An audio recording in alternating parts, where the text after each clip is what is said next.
Hey everyone, it's Will, GamerDad, with another video for you. So in today's video, I'll show you how to unlock, at least in this video, defeat the first of 4 Death Eater fights.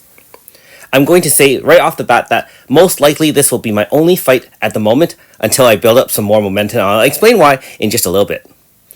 Now if you haven't already, make sure you like and subscribe to my channel, I really appreciate it.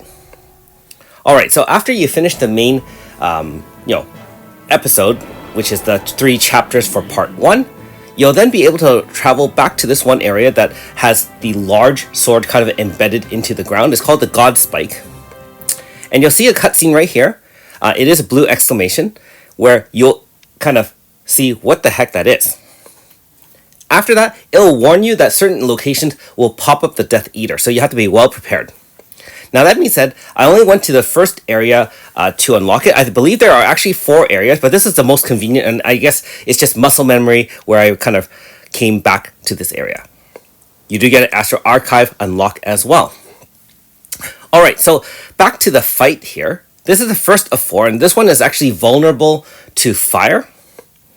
These fights are extremely RNG. As of the time of this video, I just barely beat this one. And I RNG'd and lost multiple times to the second one. This one took me multiple hours to beat. And you can tell from the environment that not only do you get no AF, you also have less damage by 50%. If you hit it with non-fire attacks, it increases shielding by 90%. And it's already shielded with physical and type res. So, you only have a couple of options actually. You can use non-type attacks, aka Benedict and Aldo, which I didn't want to do because every video out there pretty much has that. So I decided to go Ify Yakumo, and that actually doesn't even help you because Ify, her special ability of Blood Contract is of very little use here. The AoEs, there are mostly single targets, and so I have a lot of bodies at all times. Also because of RNG with that first glowing bottom, if you don't rotate the person to the back, it'll get one-shotted. Now in this case, I don't mind having Ify getting targeted because her only job really is to set poison and pain. And if she had Blood Contact active, aka if she was still alive, we would have Yakumo automatically with risk taker attacks because his main DPS, which is deletion, does rely on Lunatic. In this case, he can activate it himself. So you can see again that gouging nail lights up under one of 4 unit places randomly. If it lights up on an area where one person's dead already, it'll have no effect, so don't worry about that.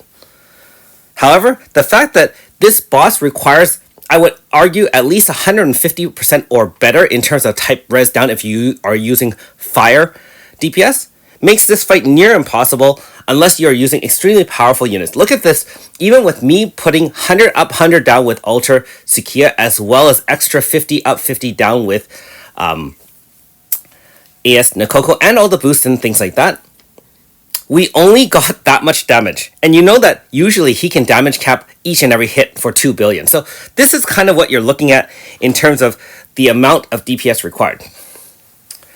In this case, luckily he has not been targeted yet. Again, this is all RNG. And so the good thing about Ultra Sukiya also is that Ultra Sukiya can give morale to Yakumo, permanently switching his damage to fire. Now, note that it does not affect his retribution that will apply shade resistance down instead of fire resistance down. It only changes the damage type, but not the moves and their effects. So I was trying that out just in case you're wondering, and that did not do the trick. Anyways, after applying some more, morale there, and again, you can only do that once per battle, but that was the strategy. We barely beat it. And it's an ugly fight. It's a silly fight. It's a stupid fight. And we just barely beat that. So, not sure you're learning much from this fight, but I can tell you that this experience is extremely frustrating. Now, I did watch some videos of the first as well as the second fights. Normally, I don't watch any videos until after I've cleared it, but in the case of the second fight, I'm just like, wow, this is silly. Even one of our best free-to-play players out there, I believe his YouTube channel is called Minodine. He gave up on using free-to-play strats and used an all-out gacha team. And like I said, if you want to use a more straightforward stat, you'll be using Benedict and Aldo, of which there are many videos of that. Lesser combinations are out there, but it's a lot harder. And Again, very RNG. So good luck with the different fights. Not sure I'm going to take on the next few for a while anyways. Thanks for watching. We'll see you next time.